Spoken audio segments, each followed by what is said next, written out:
एक जंगल में एक दुष्ट और लालची भेड़िया रहता था। एक दिन उसने एक हिरन का शिकार किया। शिकार के बाद वह अपने लालच पर नियंत्रण नहीं रख पाया और जल्दी जल्दी उसे खाने लगा।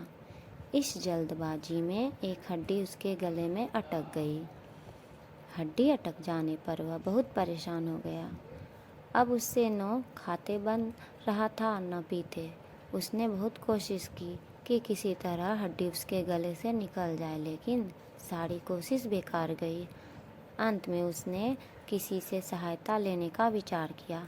वह सोचने लगा कि ऐसा कौन है जो उसके गले से हड्डी का टुकड़ा निकाल सकता है। कुछ देर सोचने पर उसे सारस का ध्यान आया। सारस की लंबी गर्दन और चोंच थी। वह उसके मुंह में अपनी चोंच घुसाकर आसानी से निकाल सकता था। बिना देर किए भेड़िया सारस के पास गया और बोला, सारस भाई, मेरे गले में एक हड्डी अटक गई है। क्या तुम अपनी चोंच से वो हड्डी निकाल दोगे? मैं तुम्हारा एहसानमंद रहूँगा और तुम्हें उचित इनाम भी दूंगा। सारस पहले तो भेड़िए के मुंह में अपनी चोंच डालने से डरा, लेकिन बाद में वे उसे भेड़िए पर दया आ गया और वह तैयार हो गया।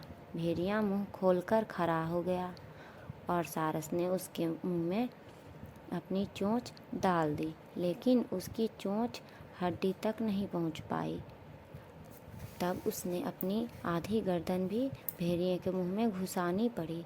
सारस की गर्दन मुंह में जाते ही लालची भेड़िए के मन में लालच जागने लगा। उसने सोचा कि मैं इसकी लजीज गर्दन चबा पाता तो मज़ा आता, लेकिन उस समय उसे अपने गले में फंसी हड्डी निकलवानी थी, इसलिए वह मन मारकर रह गया। कुछ ही देर में सारस ने उसके गले से हड्डी निकाल दी। हड्डी निकलते ही भेड़िया जाने लगा। न उसने सारस को धन्यवाद दिया न ही इनाम। सारस ने उसे रोककर कहा, मेरा इनाम कहाँ है? तुमने कहा था कि तुम इस काम के बदले मुझे इनाम दोगे। भेड़िया बोला, एक भेड़िए के मुंह में अपनी गर्दन डालकर भी तुम सही सलामत हो। क्या यह तुम्हारा इनाम नहीं है? इतना कहकर भेड़िया चला गया और सारस मुंह लटकाकर वहीं खड़ा रह गया। लालच बुरी बला है।